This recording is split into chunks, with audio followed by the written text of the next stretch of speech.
here we go.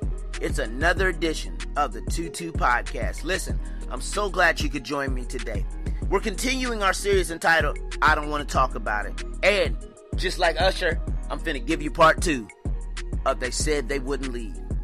So lock in, grab your friends, grab your family, grab your coworkers, grab those people you don't like. Don't forget your notebook, your iPad, your iPhone, whatever you need to take notes. It's gonna be a good one today. See you in a minute.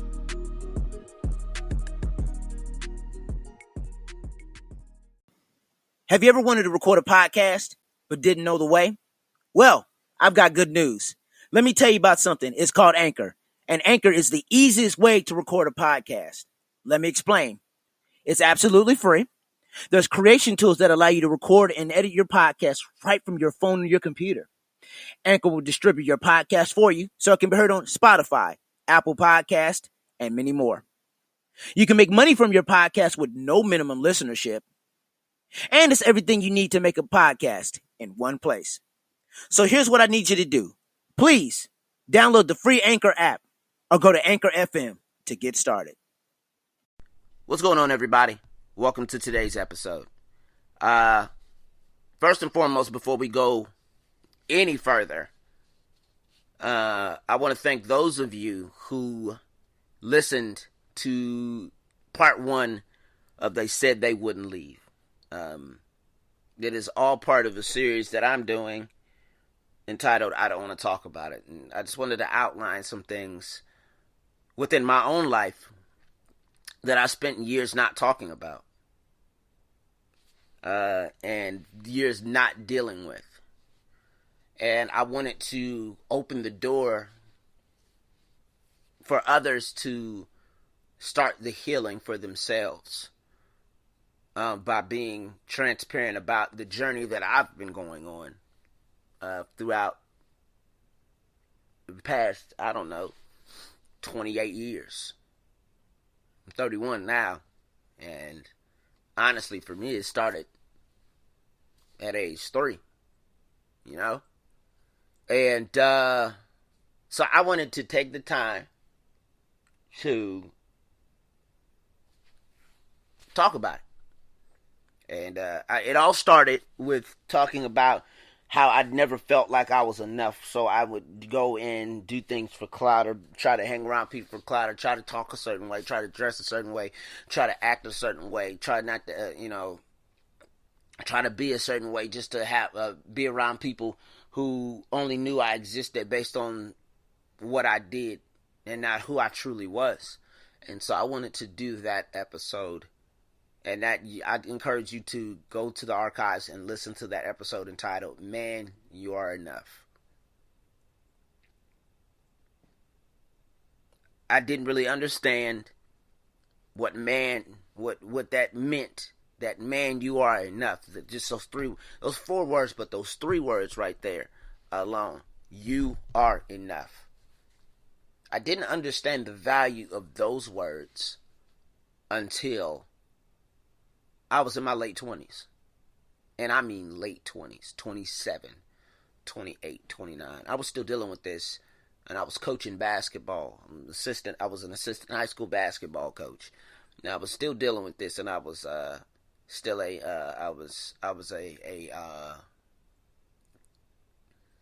was mentoring and going to schools and teaching kids about the value of being uncommon, being remarkably great. Standing out, raising your standards, and engaging the culture that you wish to change. I was teaching all this, but I was still dealing with not being enough. I was still dealing with identity issues. I was still dealing with, trying to fit in a crowd that I wasn't intended to fit into. I was dealing with trying to fit a round peg in a square hole. And so I talked a little bit about that on the first episode of this series. And then Tuesday this is just a recap before we get into what we're talking about today and get to the second part of this 2-part episode. And on Tuesday I started talking about abandonment issues within my own life, and just not only just talk about the abandonment issues, but I also kind of outlined some of those feelings. If they knew who I was, they'd leave. I don't measure up, et cetera, so forth and so on. There are so many more, and I wanted to take the time to do that on the first part of this episode, entitled "They Said They Wouldn't Leave," and thank you to those of you who listened to that first part. Just an overwhelming response from those of you who listened. I really appreciate you for that. And today we're really going to talk about where it all started. Maybe I should have talked about where it all started from the first episode. In the first episode, I should have done that. But I wanted to talk about the effects and the feelings mentally of having abandonment issues. And so let's get into it in just a second. One more commercial. We just hit another milestone, you guys. We just hit another milestone. We have officially reached 2,900 plays on the 22 podcast. 2,900 plays on the 22 podcast. I'm so grateful for all of you, for all that you have done for this show, for your unending support, your love, your text messages, your calls, your ideas. I really appreciate you all. The encouragement is absolutely amazing. And so, cheers to you guys for, I'm toasting my bottle of water to you guys. Thank you to all of you who really have supported this episode, supported this podcast since it started. And some of you may have met later on, and I appreciate you. No matter where you've come into the as far as the 22 podcast is concerned, I really appreciate you. Thank you so much. Here's to 29,000 more. Once again, speaking it into existence. We're gonna get 29,000 more someday soon this year, sooner than later. All right, let's get to work, y'all. So as I just previously said, we are doing part 2 of this episode. They said they wouldn't leave. And so today I wanted to talk about where it all started. Some of you know my story. I'm not one to really. I'm not one anymore to. When I was younger, to get attention, to get sympathy, I just randomly told people my story. I told people who didn't care about me my story. Because I wanted some type of attention. But not all attention is intentional. And I mean positively intentional. Sometimes the attention that we seek isn't the attention that we need. And so I wanted to be intentional about telling my story. And be intentional about who I told my story to. Because there's somebody right now who's listening to this episode, or who will listen to this episode. Please pass these episodes along to somebody that you know. That needs to hear this message. I need to hear about, how I made it through and made it this far. And so, one of my biggest issues, as you know, is abandonment issues. And so it all started when I was 3 years old. 3 years old, you ask? It all started when I was 3 years old. That was, and this is symbolic. This is the last complete, full interaction I had with my father. Now, I've seen him several times before, after that, throughout the years. But as far as like hanging out, getting to know each other, you know, asking him questions, learning from him, being mentored by him, him being a role model in my life, that never happened. There's so many conflicting stories that I don't have the energy to ask about. You know, I don't want to know why.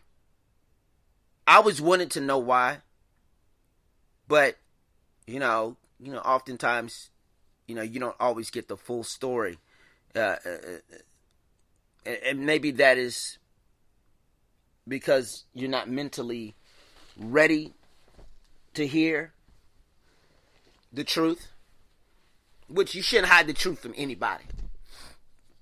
You shouldn't hide the truth from anybody. The truth shouldn't be hidden from you. You know, especially when it involves something within your own life that you were deeply affected by.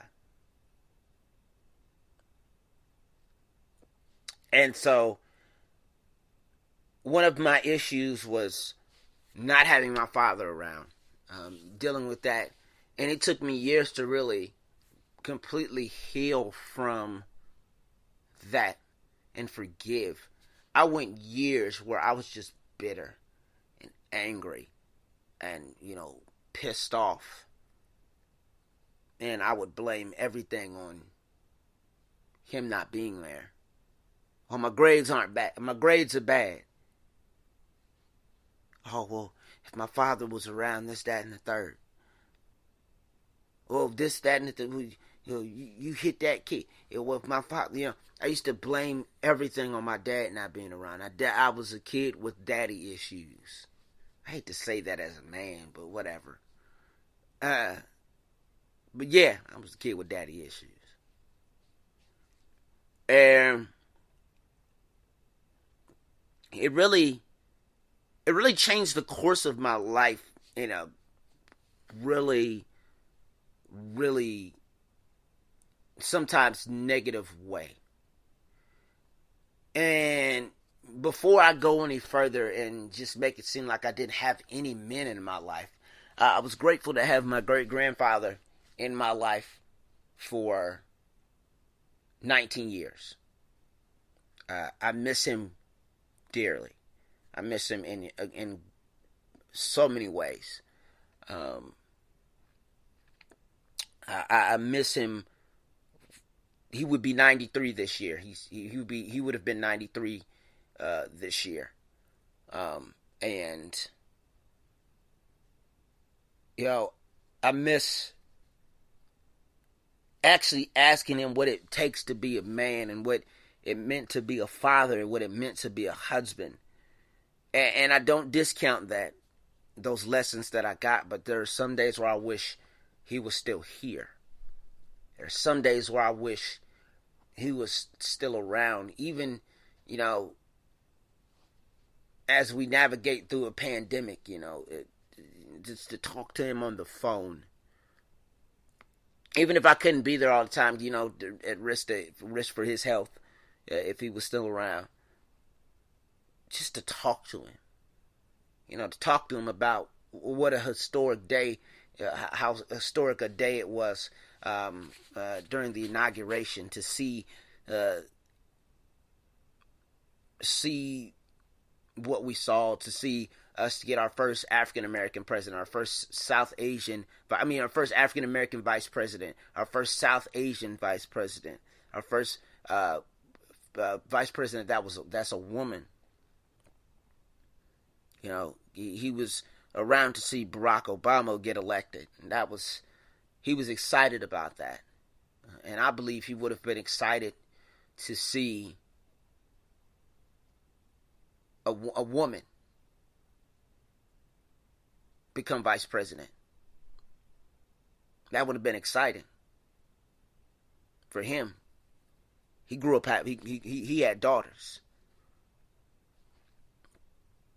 I was the first, and so he knew about raising daughters. And yes, he had brothers and all that stuff, but he knew mainly about raising daughters. So when I came around, he was excited.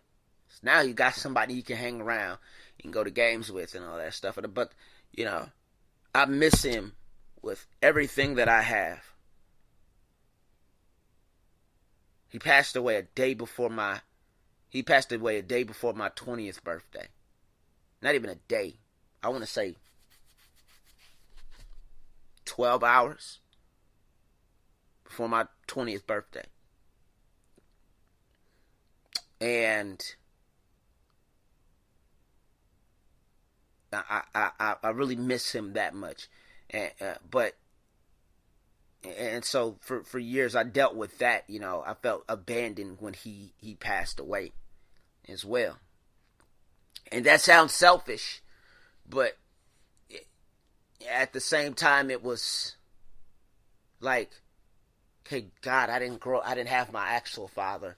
I didn't have my actual father around. He's still around. Now my great-grandfather's gone, the only person that I was close to, really. And he's gone. And that was the two damaging things in my life that I had to deal with personally. I had to first learn how to be a man, in some cases on my own. And some of those lessons that I got weren't great ones. There were some things and some bad habits that I had to undo way into my adult years.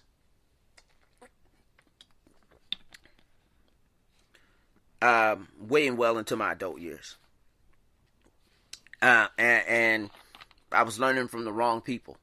I was being, in some cases, mentored by the wrong people in the early stages of my life. Being mentored by the wrong people. And then, not to discount the mentors that I have now, and I'm grateful for each and every one of them. And learning, I'm still learning about manhood to this day from these guys. I'm learning about the value of being a loving husband and a loving father from these guys. I'm not married. I don't have any kids yet. I don't even have a girlfriend.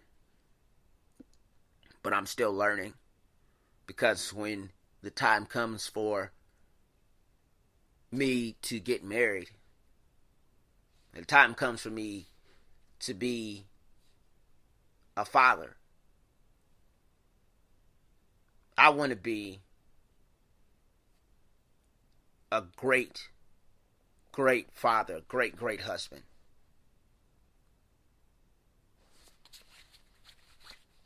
And I don't want to be that simply because it was something that my own father was not to me. That's not my goal. My goal is not to be something that my father was not to me. It's to break a generational curse.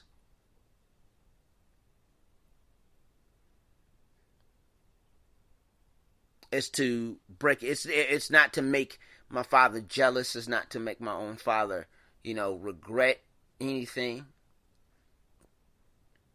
It's not my job. But my job is to grow and mature and become the best man I possibly can be. So when my time comes to be a father and a husband, I may not be perfect all the time. I may not be perfect, but I will strive to be at my best at all times. But before I could do that, I had to learn how to do a few things. I had to learn how to first inspection.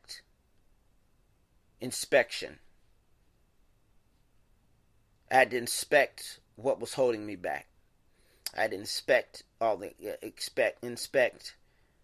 and take inventory of all the excuses that I made. And yes, not having my father was a big factor, but I didn't. I know I had to come to a point in my life where I did inventory with that and say, you know what, I can't allow that to hold me back any longer. I have things I have to accomplish. I have things I have to get done, and if I don't heal from this and I don't forgive, I will be resentful for the rest of my life. And this is not this is not an indictment on anybody that feels resentful or bitter, because I was there. I've been there. I'm still healing from that bitterness. I'm still healing from that pain. I'm still healing from, the pain of unforgiveness.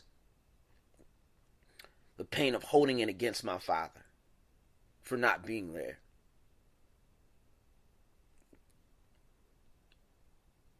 I wanted to break a generational curse by being forgiving, doing inventory, and taking the time to heal. You hear me talk about doing inventory and inspection of our own lives and our hearts and our minds.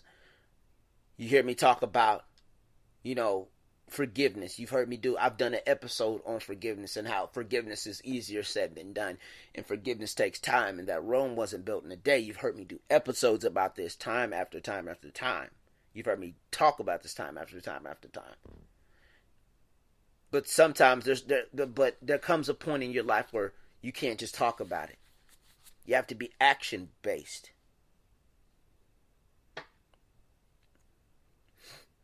You have to be action-based.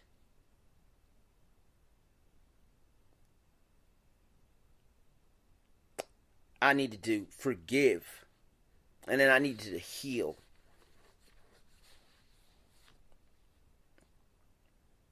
I needed to heal from that. I had an opportunity to be in a session sometime last year, where we were talking about it was a mental health session, African American male wellness walk. If you have one in your city, I would encourage you to participate in it. But African American Wellness Walk here in my city did a luncheon, and we got a chance to just really. It was a bunch of men, and we just talked about mental health issues. And I got an opportunity to really, speak for just a second about, not growing up with my dad. One of my mentors and I have we have a unique story. But I'll use mine in this case because, I don't want to use anybody. I honestly don't always want to use anybody else's story without permission. But we both wanted to hear our father say one thing, that he was proud of us. We both wanted to hear our fathers say something, say one thing. I'm proud of you. I wanted to have my father at a basketball game that I was playing in.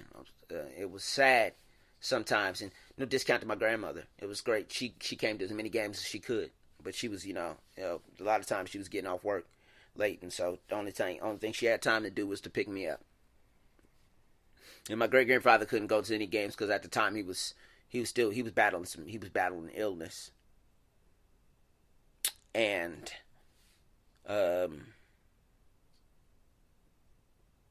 so it was hard to leave a game and you see the kids out there with their fathers, their full families, and their dad telling them they're proud of them and giving them advice at the end of the game, and hearing the dads yell and holler and, try to coach from the sidelines. That would have been great for me, to have that dad and the dad there to holler and scream and cheer and all that stuff. Or on senior day, walk me down center court. It would have been great. But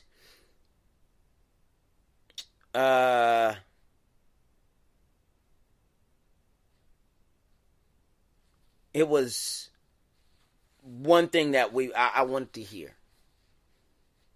I'm proud of you. I'm proud of what you're doing. I'm proud of who you've become. I'm proud of the journey that you've taken. I'm proud of what you're doing to help other young men. I'm proud of what you're doing to help people, period. No matter their age. I'm proud of you. That's what I wanted to hear. And for so long, I couldn't handle people being proud of me. Like, I couldn't handle that.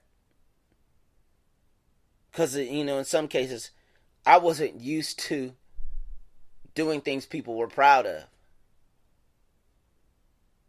Maybe it was me lashing out based on the circumstances of abandonment. Maybe it was that. Maybe it was so many other things. But at the same time, I didn't know how to handle someone telling me that they were proud of me. I didn't know how that authentically felt. I didn't know if somebody was saying it just to say it. I didn't know if somebody was being truthful, if somebody was being authentic about it. I didn't know how to handle when somebody was complimenting me.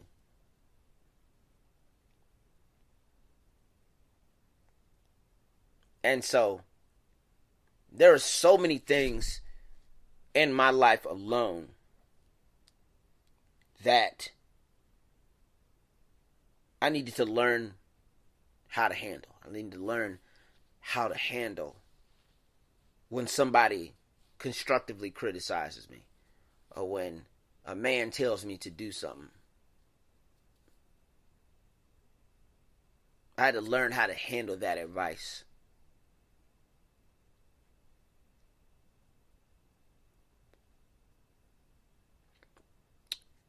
That brings me to a story. I was in the infancy stages of, teaching and mentoring, and I was at a school, and there was a young man, and I pray that he's doing well, and I pray that he's on his way to great things, and I pray that he's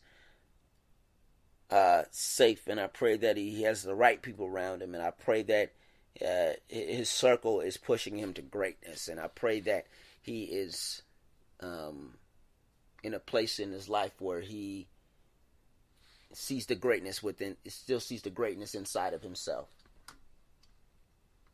But there was a story about this young man we were teaching, and him and a group of kids were being disruptive. I was teaching. This was several years ago. He's probably out of high school now. Prayerfully, he's doing something amazing. But I remember I stopped teaching. I turned around to him. And I asked him,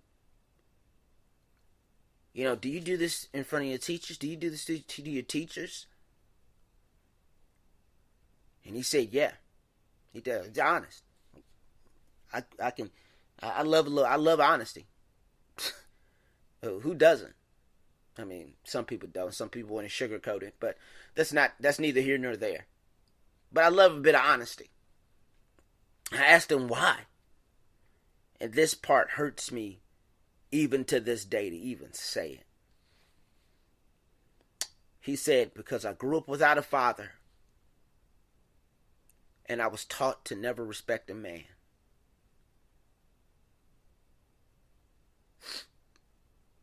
I grew up without a father and was taught to never respect a man.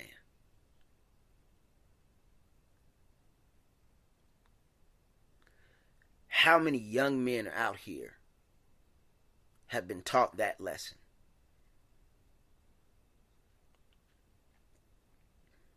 How many young men out here have been taught to never respect a man because you never had a real man in your life?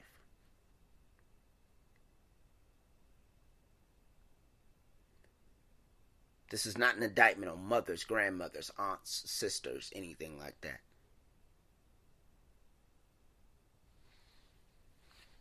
But how many people, how many men, young adults that are listening to this show? Let me go even further to my ladies who have dealt with the pain of not having a father in the house. How many have been taught to never respect a man because you didn't have one in the house?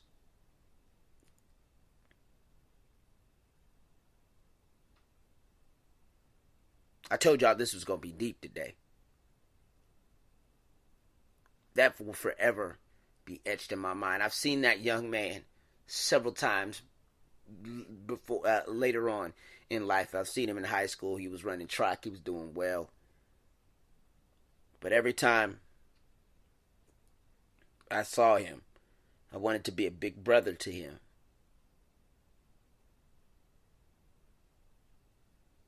Because I wanted to make sure that he had a man in his life that was going to look after him.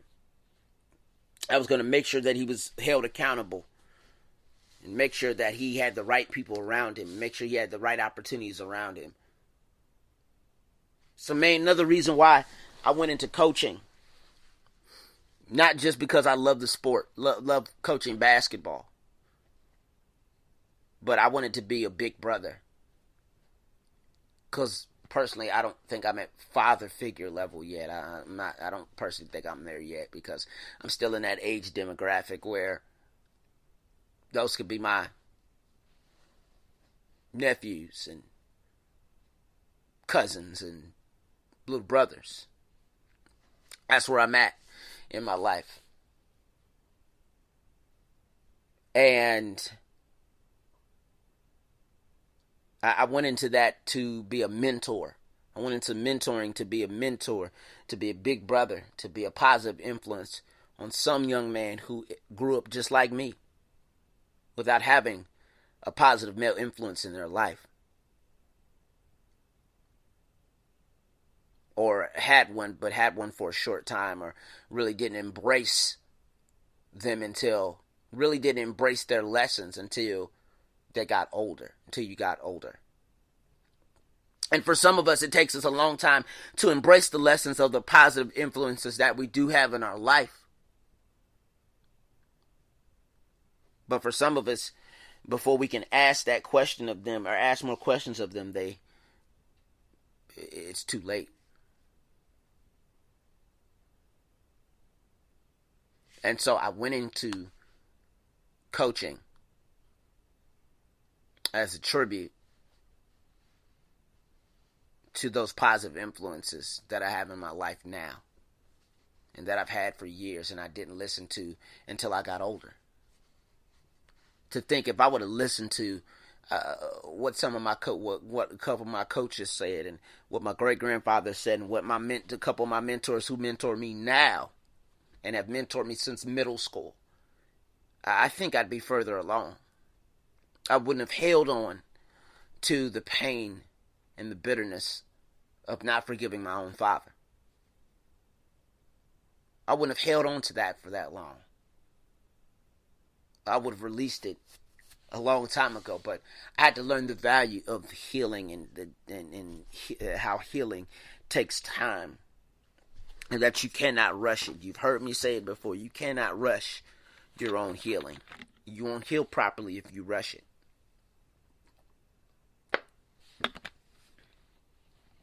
And so, like I said, that's why I became a coach. I became a coach because coaching is therapy to me.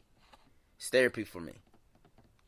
It's encouraging for me because if I can impact some kid's life who otherwise wouldn't get it anywhere else, who otherwise would have negativity around them, who otherwise would feel abandoned, who otherwise would feel betrayed, who otherwise would feel pain. If I can be a positive impact on somebody's life, then I'm doing my job. I no longer wanted to sit around and have a what about me attitude, a woe is me attitude. I wanted to take my pain and turn it into purpose. Taking my pain and turning it into purpose.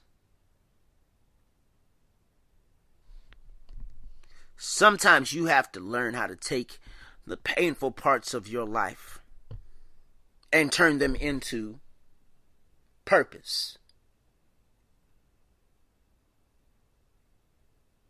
I ask this question of you as you go into the weekend. What are those painful parts in your life that need to be turned into purpose? What are those things in your life that you have not healed from that need to, those tests that need to turn into a testimony? What are those things?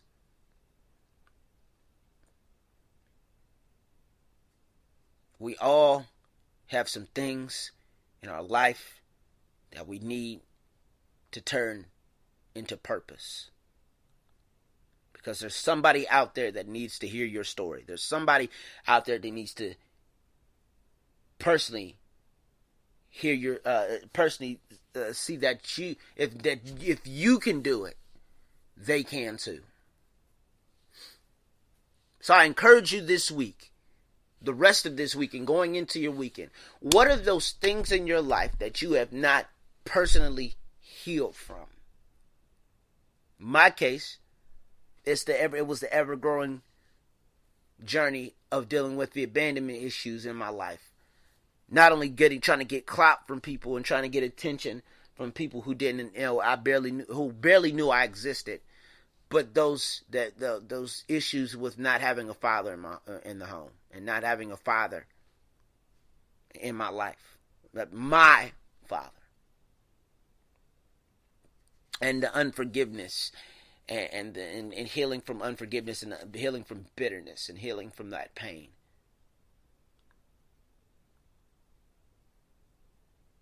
So I encourage you to look, to inspect, to do inventory, to confront it, to forgive if forgiveness needs to happen. And most of all, heal from that.